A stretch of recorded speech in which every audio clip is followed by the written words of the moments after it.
The moment Homelander took V1, everything changed. Not just for the boys, not just for Vought, but for the entire world. Because if the virus truly can't kill him anymore, then there's officially nobody left that can stop him. Episode 6 completely shifted the direction of the season. And now heading into Episode 7.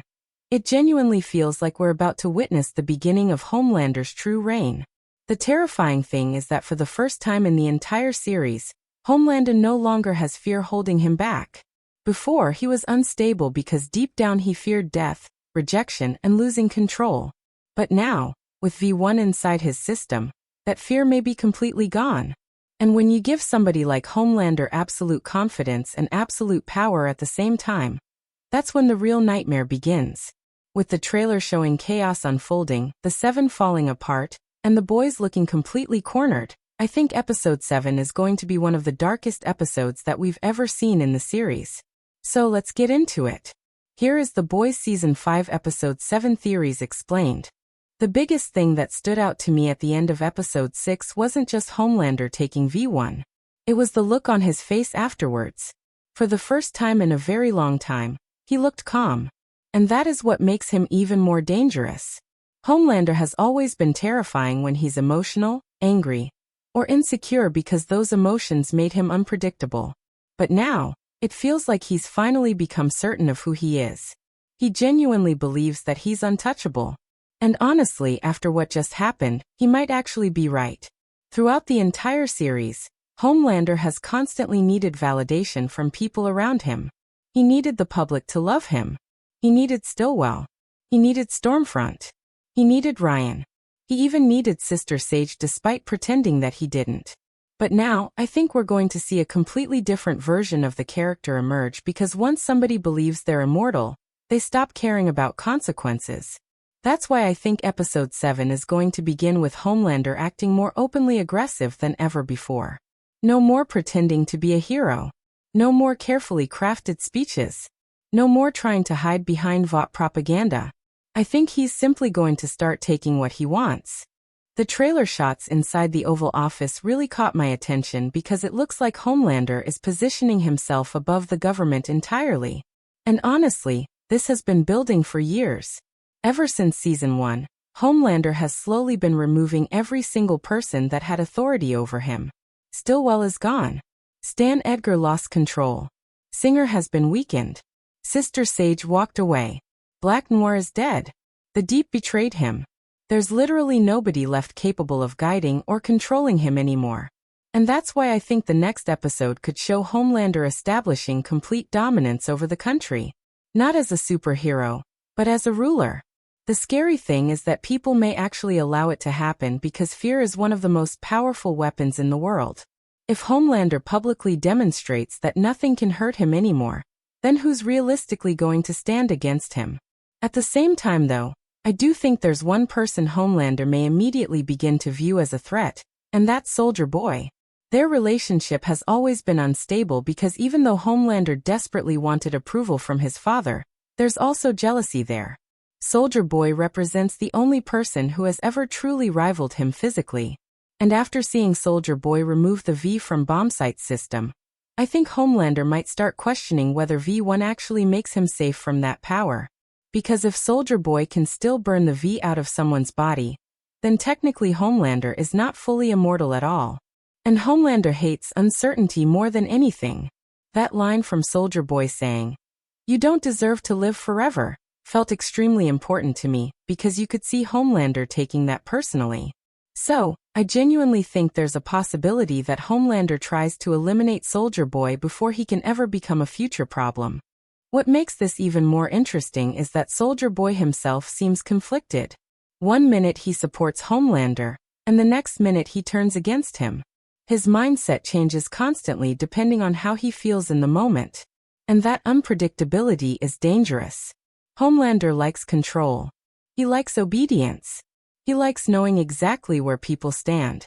But with Soldier Boy, he can never truly know that. So whilst Homelander may publicly present them as allies, behind the scenes I think he'll already be planning a way to either imprison him again or kill him permanently. The problem is that we still don't know whether Homelander's enhanced V1 abilities are actually strong enough to hurt Soldier Boy. And if they are, then that changes everything. Another thing that I think episode 7 is going to explore is Homelander's obsession with worship. Deep down, Homelander has never just wanted power. He's wanted devotion. He wants people to see him as something greater than human, a god. And with V1 potentially making him immortal, he may now genuinely believe that he has ascended beyond humanity entirely. That's why I think we could see him becoming even more ruthless towards ordinary people. Anybody that questions him, doubts him, or refuses to obey him could instantly become a target. And honestly, with the 7 collapsing around him, there's nobody left willing to challenge his behavior internally either. Ashley's situation also feels incredibly dangerous heading into this episode. She's survived for this long mainly because she's always managed to stay useful. But now that Homelander no longer cares about appearances or corporate structure, I genuinely don't know what purpose Ashley serves anymore. If anything, she now represents weakness, fear, and the remnants of the old Vought system that Homelander may want to destroy completely. So I would not be surprised at all if Ashley ends up becoming one of the first major casualties of Homelander's new mindset, especially if she tries to question him or interfere with whatever plans he has moving forward. And then there's the boys themselves. Because whilst everybody is focusing on Homelander becoming stronger, I think the real issue is psychological. Butcher looked defeated after Homelander got V1. Truly defeated. And that's rare for his character. Normally, Butcher always has another move, another backup plan, another layer of hatred keeping him going. But this time felt different. It felt like he genuinely believed they'd lost. Which tells me that episode 7 is likely going to begin with the boys completely fractured mentally.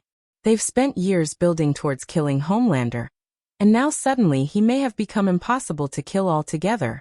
And if that's true, then the boys are no longer fighting to win. They're fighting to survive. One of the most fascinating storylines heading into episode 7 is without question the Deep situation, because for the first time in the entire series, he genuinely has nowhere left to go. Throughout every season, the Deep has somehow managed to survive by attaching himself to whoever held the most power at the time. He survived humiliation, exile, public disgrace, and even Homelander's abuse because he always found a way to crawl back into safety. But now, after everything that happened in episode 6, it feels like that safety has finally disappeared completely. And honestly, I think the show is setting him up for one of the most tragic and brutal endings that we've seen so far. The moment that really stood out to me was after he killed Black Noir. The second it happened, you could immediately see panic take over his face. And I think that reaction told us everything we needed to know. Deep understood instantly that he had crossed a line that could never be undone. Black Noir wasn't just another member of the 7. He was crucial to Homelander's image. The entire miracle plan that they were building towards depended on Noir being there beside him. Homelander wanted the public to view the 7 as gods, and Black Noir was a major piece of that illusion. So, with the Deep destroying that plan, Homelander is absolutely going to view him as a liability now. The problem for the Deep is that he doesn't really understand loyalty. He survives through fear and desperation, not through genuine connection. That's why every relationship he's ever had eventually falls apart. And now, with Homelander becoming more unstable and more power-hungry than ever before, I don't think there's any chance that the Deep remains protected. In fact, I actually think Homelander may publicly humiliate him before eventually trying to kill him. Because in Homelander's eyes, betrayal deserves punishment. Especially now that he views himself as something divine. Gods don't tolerate failure. However, the really interesting part of this storyline is that the ocean itself may no longer be safe for the Deep either. And honestly, I think that's where this story is heading. The Alaska oil pipeline situation felt far too important to just be background information. The show made a point of mentioning the 1.4 billion fish that died because of the leak, and more importantly, they focused on the fact that the Deep knowingly allowed it to happen. That detail matters because despite all of the Deep's flaws, the one thing he always believed was that sea creatures loved him. It was the only place where he felt understood. But after endorsing something that caused mass death in the ocean, I think that connection may finally be broken forever.